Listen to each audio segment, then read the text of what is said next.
왜 무슨 기념일 같은 날 되면 자주 출몰하는 종족이 있습니다. 요즘은 좀 확 줄었는데 예전에는 정말 많았었죠. 경찰이 그렇게 단속을 해도 심야 폭주족들은 눈 하나 까딱하지 않고 매일 거리를 질주하고 있습니다. 홍콩 영화 천장지구가 거의 시작이었던 것 같고 반항의 상징처럼 시대를 흥미했는데요. 애들 특징이 헬멧을 잘 안 써. 일반인들도 공업용 자전거 헬멧을 혼용하기도 했고요. 헬멧에 대한 인식 자체가 부족했죠. 위험했어요. 근데 이 헬멧이 중요하다 이런 인식을 확 끌어올린 프로그램이 있었습니다.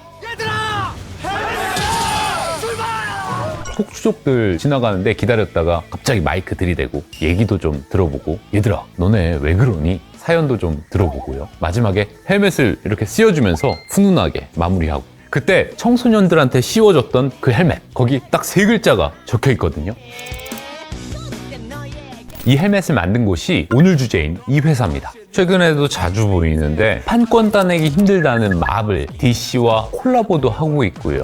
넷플릭스 오징어 게임이랑도 작업을 했고요. 할리 데이비슨, 야마하의 파트너사이기도 합니다. 오토바이 레이싱 대회 모토GP에서 우승한 선수들이 쓰고 또 선수들을 공식 후원하기도 하고요. 이 회사를 만든 사람 늘 생각하고 손으로 제도판에 그려보고 결국 그걸 사업으로 실현해낸 아이디어맨 같은 사람이었는데요. 작은 오토바이 용품 업체에서 출발해서 오직 기술 하나만 믿고 한우물만 팠고요. 결국 이 3글자를 전 세계에 알린 사람. 자, 이번 주제는요, 헬멧으로 전 세계를 석권한 히든 챔피언, 오토바이 헬멧을 비롯해서 자전거 헬멧과 각종 스포츠 헬멧을 생산하는 국내 헬멧 전문 기업 HJC입니다.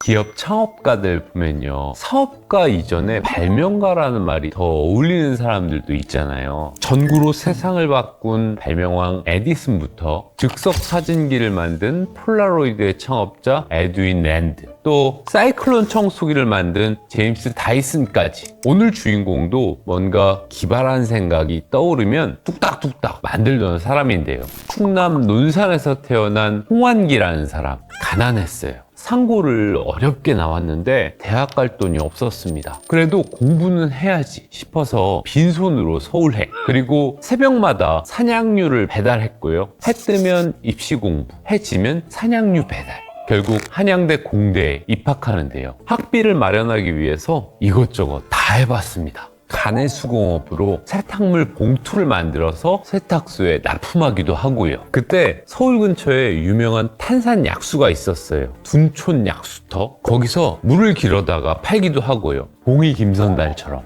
이렇게 손발 장사로 돈을 벌어서 어렵게 대학 졸업장까지 따냅니다. 뭔가 실행력이 확 느껴지잖아요. 아이디어 발명가 기질이 나오기 시작한 건 군대에서부터였습니다. PX병이었는데 라면 대신에 즉석 떡국을 만들어서 부대에 납품을 했고요. 제대하고 사업을 시작하는데요. 술안주로 오징어랑 땅콩이 있었는데 이 둘을 합쳐볼까? 오징어 잎을 망치로 톡 쳐서 뼈를 빼고 여기에 땅콩을 딱 끼워서 팔아볼까? 실제로 구멍가게에 납품도 하고요. 일회용 원터치 컵도 만들어서 팔아봅니다. 1년 연구 끝에 도레미 컵이라는 걸 만들었는데요. 비닐 사이에 스프링을 넣어서 납작하게 접을 수 있도록 한 컵인데요. 근데 오래 가진 않았어요. 봄, 여름, 가을 야외 활동이 활발할 때는 엄청 팔렸는데 겨울이 되니까 다들 집콕하잖아요. 컵도 같이 집콕.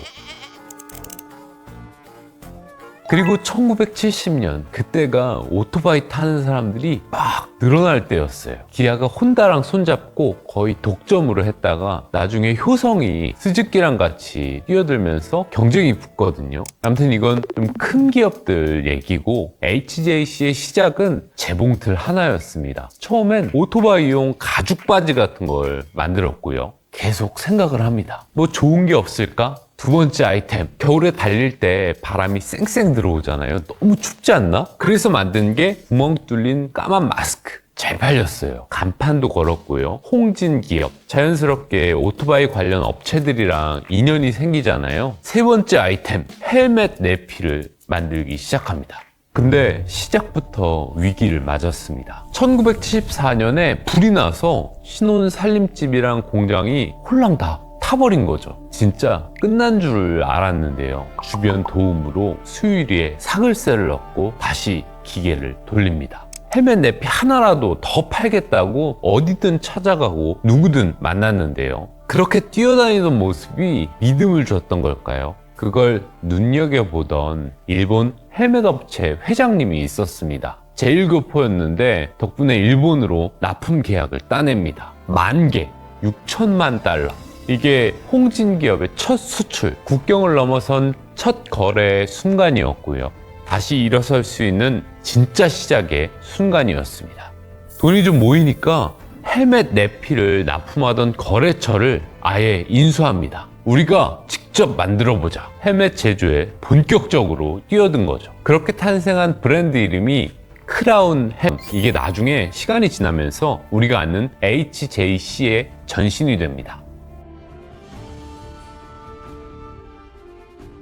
확실히 발명가적 기질이 있었어요. 그 시절 헬멧은요, 공기도 잘 안 통하고 귀까지 막혀서 바깥에 소리도 잘 안 들렸거든요. 여름에는 찜통 같았고 불편하고 위험하기도 했겠죠. 근데 통풍구를 뚫고 바람이 잘 통하게 하고요, 소리도 조절되는 헬멧까지. 숨쉬는 헬멧? 국내 시장에서 잘 팔렸는데요. 나중에 신기한 거 많이 만들었는데 헬멧에 이 바람개비를 넣어서 달리면 풍력으로 빛이 나게 하고요, 열선을 넣어서 입김이 안 서리게 하고 마이크랑 스피커를 넣어서 대화도 하고 통화도 하게 하는, 편리한 것도 맞는데 사고를 예방하는 기능들이죠. 아무튼 70년대 후반 국내 시장 점유율 40%, 1982년 국내 1위 헬멧 브랜드로 자리를 잡습니다. 80년대 들어서 이제는 해외다. 첫 목표는 미국이었습니다. 근데 처음엔 미국 업체들 반응이 싸늘했죠. 뭐야, 이거 애들 장난감도 아니고 국내용이니까 미국인 두상에도 안 맞고 품질도 부족하다는 평가를 받았습니다. 하지만 포기란 없다. 어떻게든 승부를 해보자. 품질, 안전성을 최고로 만들어보자.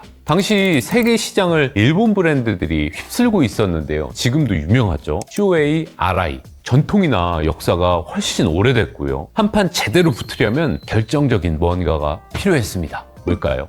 DOT, 미국 교통안전국의 인증을 통과해야만 했습니다. 일단 큰 돈을 들여서 일본에서 충격 시험기를 들여오고요. 영어 사전 펴가면서 규정을 해석하고 또 30개 항목 360개나 실험을 해야 했는데 하나라도 통과를 못하면 탈락. 수많은 헬멧이 깨지고 버려지고 다시 만들고 실험하고, 그야말로 땀과 파편의 시간들이었습니다. 일본하고 이제 축구 경기를 한다든가 권투를 하면 말이야, 그냥 열을 내고 뭐 지면 뭐 안타까워하고 상당히 억울해하고 하는데, 일본 기업하고 우리나라 기업이 경쟁을 해가지고 뭐 지면 그건 당연한 걸로 알고, 우리가 이 분야에서라도 한번 일본을 이겨보자. 그리고 마침내 1984년 드디어 DOT 마크를 따냅니다. 한국 헬멧이 처음으로 세계 무대의 문을 연 순간이죠. 그때는 수출이라는 단어만 들어도 가슴이 뛰던 시절이었는데요. 고향 가는 게 문제가 아니지요. 수출을 많이 해야지.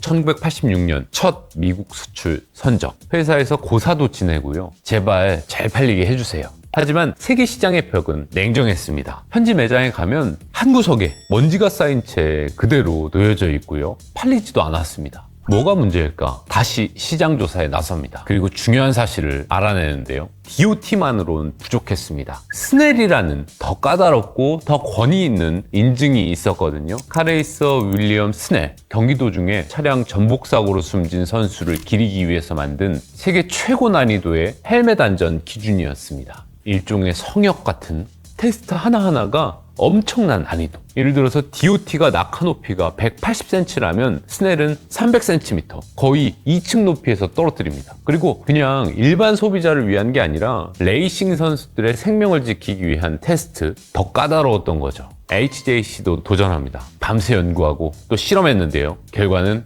불합격. 하지만 포기하지 않았습니다. 스넬 재단의 문을 20번 넘게 두드리고요. 계속 설계하고 다시 만들고 또 찾아가고, 그리고 마침내 한국으로 걸려온 전화 한 통. 스넬 규격을 획득한 겁니다. 한국 헬멧이 세계 최고의 기준을 넘는 순간이었죠. 이 소식을 듣고 미국 최대 헬멧 유통업체 사장이 한국으로 날아오는데요. 홍진 사무실까지 와서 OEM 해봅시다. 우리 브랜드를 붙여서 만들어주시죠. 당시 제한 금액이 무려 50만 달러였습니다. 솔깃했는데 단칼에 거절하고요. HJC 상표 절대 포기할 수 없습니다. 우리 상표는 1000만 불의 가치가 있습니다. 바이어가 우리를 고르는 게 아니라 우리가 바이어를 고르겠다. 그만큼 자신이 있었고요. 진짜 브랜드를 만드는 사람의 자세였던 거죠. 미국 쪽에서는 로키 사이클이라고 하는 데서 스팔탄이라고 하는 상표로 제의를 받았고, 또 일본에서는 야마라고 하는 상표로 제의를 했고, 또 유럽 쪽에서도 1987년 그때만 해도 HJC의 미국 시장 점유율이 10%도 안 됐습니다. 미국 제품들이 한 절반, 유럽 쪽이 20%, 그리고 일본이 15%. 그 중에서도 쇼웨이사가 무섭게 치고 올라오던 시기였는데요. 진짜 1등 전쟁이 시작된 거죠. 기술은 갖췄고 이제 디자인, 직원들한테 표어 공모를 받아서 함께 외칩니다. 우리 힘으로 세계 제일을. 근데 또 큰 위기가 찾아옵니다. 1990년 대홍수. 어제와 오늘 집중호우로 전국 곳곳에서 인명과 재산 피해가 잇따랐습니다. 저도 기억나는데 저 초등학교 때였거든요. 사람들이 스티로폼 뗏목 같은 거 타고 다니고 학교도 직장도 다 멈춰 섰습니다. 길이 끊기고. 그 해 용인에서도 40명 넘게 숨지거나 실종됐는데요. 계곡 바로 옆에 있던 HJC 공장도 직격탄을 맞습니다. 뚝이 무너지고 물살이 공장 안까지 들이치고 출고를 앞둔 헬멧들이 전부 다 쓸려나갔고요. 헬멧들이 끝도 없이 물에 둥둥 떠서 홍수에 다 떠내려가는데요. 자재도 장비도 다 사라졌습니다. 심지어 그 정문에 간판 붙어있는 콘크리트 기둥까지 뽑혀나갔더라고요. 비가 그치고 나니까 공장은 뭐 거의 완전 진흙탕, 그야말로 재난 현장이었습니다. 그런데 그 절망 속에서 직원들이 하나둘 출근합니다. 회사 살려보자 뭐 그런 말도 없었어요. 그냥 몸이 먼저 움직인 거죠. 뻘밭에 들어가서 팔 걷어붙이고 그걸 다 퍼내기 시작하고요. 휴가 반납하고 밤샘 작업, 6개월이 걸릴 거라던 복구 작업이 한 달 만에 끝납니다. 그리고 그해 미국 수출 물량 단 한 개도 놓치지 않았다고 하고요. 기적 같던 복구 작업, 그 중심엔 사람이 있었습니다. 그리고 마침내 1992년 겨울 HJC 헬멧이 미국 시장에서 1위에 오릅니다. 불과 몇 년 전만 해도요, 매장 저 구석에 처박혀 있었던 제품이었는데 HJC 어디 있어요? 물어보면 저기 맨 뒤에요. 뭐 이런 소리 듣던 제품이 가장 잘 팔리는 베스트셀러가 된 겁니다. HJC seems to be a very good shape where it fits the majority of people. And it's a very comfortable helmet. 기술도, 디자인도, 브랜드도 모든 걸 이 손으로 만들어 올린 결과였습니다.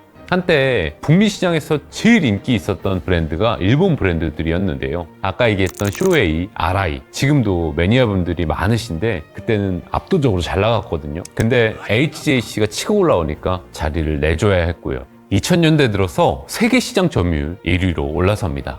홍진 크라운, 왕관이라는 이름을 가진 헬멧 브랜드가 드디어 세계 헬멧 왕좌에 오르게 된 거죠. 2001년에는 유럽으로 진출하고요. 지금은 20% 이상의 점유율을 보이고 있는데요. 유럽에 진출하던 해 R&D 연구소도 만들어서 매년 매출의 10%는 기술 개발에 투자한다고 하고요. 잠깐 반짝한 게 아니라 세월이 증명하는 브랜드로 남게 된 거죠. 자, 발명가처럼 만들고 장인처럼 버틴 사업가가 있었습니다. 그 어렵다는 국제 인증을 하나하나 따내고 끊임없이 한 우물만 파는 기업이 결국 살아남는다는 믿음을 남긴 사람. 투자 없이 얻을 수 있는 것은 세상에 없다. 남의 것을 베끼거나 똑같이 해서는 이길 수 없다. 공장이 불에 다 타고 홍수에 휩쓸리면서 2번이나 확 무너졌지만요. 그가 끝까지 붙든 건 단 하나, 기술이었습니다. 홍완규 회장이 어느 인터뷰에서 남긴 말이 가슴에 와닿았는데요. 이 짧은 한 문장으로 마지막을 대신하겠습니다. 기술은 절대 불에 타지도 물에 떠내려가지도 않는다.